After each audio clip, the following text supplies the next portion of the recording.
अस्सलाम वालेकुम दोस्तों, हम लोग आज बात करेंगे मुहर्रम के बारे में। यानी मुहर्रम में क्या करना चाहिए और क्या करना नहीं चाहिए। असल में मुहर्रम है क्या। मुहर्रम का गलतफहमी है हम लोगों को। हम लोग सोचते हैं कि मुहर्रम के मतलब ढोल पीटना, नाचना कूदना, ताजिया लेके दौड़ना भागना, अपने जिस्म को जख्म पहुंचाना, खून बहाना। हम लोग सोचते हैं ये सभी मुहर्रम है। असल में ऐसा कुछ नहीं है। अल्लाह ताला फरमाते हैं सूरह तौबा सूरह नंबर 9 आयत नंबर 36। महीनों की गिनती अल्लाह के नज़दीक किताबुल्लाह ने 12 की है, उसी दिन से जब से आसमान और ज़मीन को उसने पैदा किया है। इनमें से 4 गुरुमत वादब के है। यही दुरुस्त दिन है।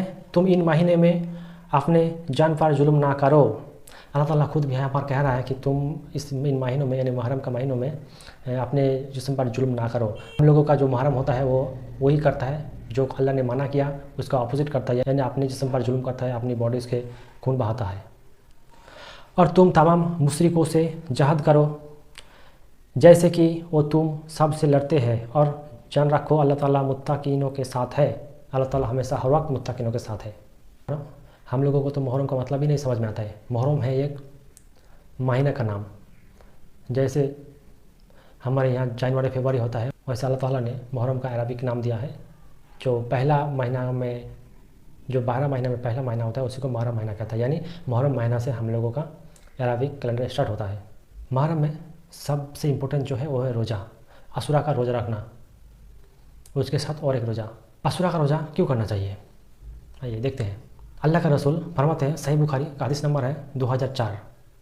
इब्न अब्बास रदी अल्लाह अन्हु ने बयान किया कि नबी करीम सल्लल्लाहु अलैहि वसल्लम मदीना में तशरीफ़ लाए। दूसरे साल आप सल्लल्लाहु अलैहि वसल्लम ने यहूदियों को देखा कि वो अशूरा के दिन रोज़ा रखते हैं। आप सल्लल्लाहु अलैहि वसल्लम ने यहूदियों को पूछा कि तुम लोग इन दिनों में रोज़ा क्यों रखते हो। तो यहूदियों ने बताया कि ये एक अच्छा दिन है।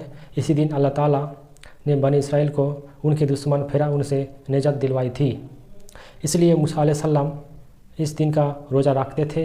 आप सल्लल्लाहु अलैहि वसल्लम ने फरमाया, फिर मूसा अलैहिस्सलाम की सारी के मुसरत होने में हम तुमसे ज़्यादा मुस्तहिक हैं। चनाचा आप सल्लल्लाहु अलैहि वसल्लम ने उस दिन रोज़ा रखा और सहाबा को भी उसका हुक्म दिया। अल्लाह के रसूल नबी करीम सल्लल्लाहु अलैहि वसल्लम ने बताया कि तुम लोग मूसा अलैहि सल्लम के जितना करीब थे, मैं तुम लोगों से ज़्यादा करीब हूँ। उसी दिन से नबी करीम सल्लल्लाहु अलैहि वसल्लम खुद रोज़ा किया और सहाबा कराम को रोज़ा करने का हुक्म दिया। अल्लाह के रसूल ने बताया कि तुम लोग अशूरा के दिन रोज़ा रखो और यहूदियों का मुकाबला करो। यानी तुम लोग अशूरा के दिन रोज़ा रखो और एक एक्स्ट्रा रोज़ा रखो, यानी इसलिए कि यहूदियों के साथ तुम्हारा मिल ना हो। इसलिए हम लोगों को 2 रोज़ा रखना है मुहर्रम के महीना में, 9 मुहर्रम या 10 मुहर्रम, 10 मुहर्रम या 11 मुहर्रम, इसलिए कि यहूदियों के साथ ना मिले। अबू दाऊद की हदीस है 4031 नंबर हदीस। अल्लाह के रसूल सल्लल्लाहु अलैहि वसल्लम ने फरमाया, जिसने किसी कौम से मुजावत इख्तियार की तो उन्हीं में से हुआ। जो जिस धर्मों का नियम को पालन किया वो उसी धर्म में शामिल होगा। इसीलिए हम लोगों को अलग करने के लिए कहा। अशूरा के रोज़ा की अहमियत क्या है। सही बुखारी का हदीस है 2006, जहाँ में रसूलुल्लाह सल्लल्लाहु अलैहि वसल्लम ने फरमाया, इब्न अब्बास रज़ियल्लाहु अन्हु ने बयान किया, मैंने नबी करीम सल्लल्लाहु अलैहि वसल्लम सिवाय अशूरा के दिन के और इस रमज़ान के महीने के और किसी दिन को दूसरे दिन से अफजल जानकर ख़ास देर से कसरत करके रोज़ा रखते नहीं देखा। यानी इस हदीस से ये पता चलता है कि नबी करीम सल्लल्लाहु अलैहि वसल्लम ने रमज़ान के रोज़ा के बाद जिस रोज़ा को इम्पोर्टेंट बताया वो है अशूरा का रोज़ा, यानी 10 मुहर्रम का रोज़ा। इब्न माजा की एक हदीस है, क़तादा बिन नुमान रज़ियल्लाहु ताला अन्हु ने बयान किया, मैंने रसूलुल्लाह सल्लल्लाहु अलैहि वसल्लम से सुना, आप फरमा रहे थे, जिस शख्स ने अरफा के दिन रोज़ा रखा उसके 1 साल के आगे और 1 साल पीछे की गुनाह माफ़ हो जाएंगे। यानी इस रोज़ा का इतना फजीलत है कि ये रोज़ा करने से आपका 1 साल पहले के गुनाह और 1 साल पीछे के गुनाह माफ़ हो जाएंगे। इसलिए हम सब लोगों को ये रोज़ा रखना चाहिए।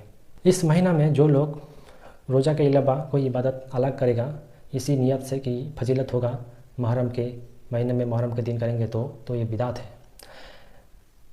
मुहर्रम के महीने में सिर्फ रोज़ा करने का ये हदीस ऑथेंटिक है, बाकी जो हदीस है वो ऑथेंटिक नहीं है, वो लोग बनाया है। जैसे कि नमाज़ पढ़ने का फजीलत कैसा कैसा फजीलत है, कितना कितना रकात पढ़ेंगे, ये सब लोगों ने बनाया। असल में हदीस में ऐसा कुछ मिलता नहीं।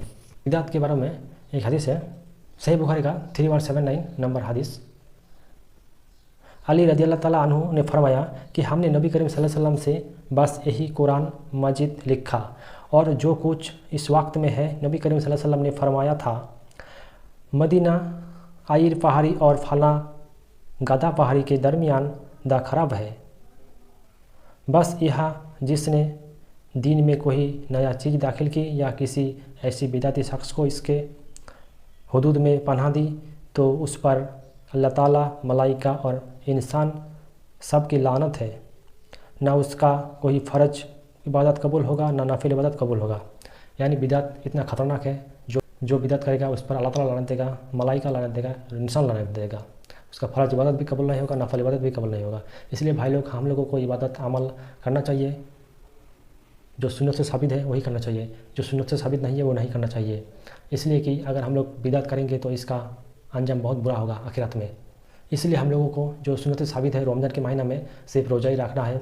उनके बाद जो लोग हलवा खिलाता है, पानी खिलाता है, लोगों को खाना खिलाता है, आप खिलाइए, रोज़ खिलाइए, लेकिन एक दिन फिक्स करके उसी दिन के नियत से कि उसी दिन खिलाएंगे तो ज़्यादा सवाब मिलेगा, तो ही तो बिदात है, आप बिदात में शामिल हो जाएंगे। इसलिए अल्लाह ताला हम लोगों को बिदात से बचाइए और हम लोगों को बिदात समझने का क्षमता दे। अल्लाह ताला हम सब लोगों को माफ़ करे, आमीन।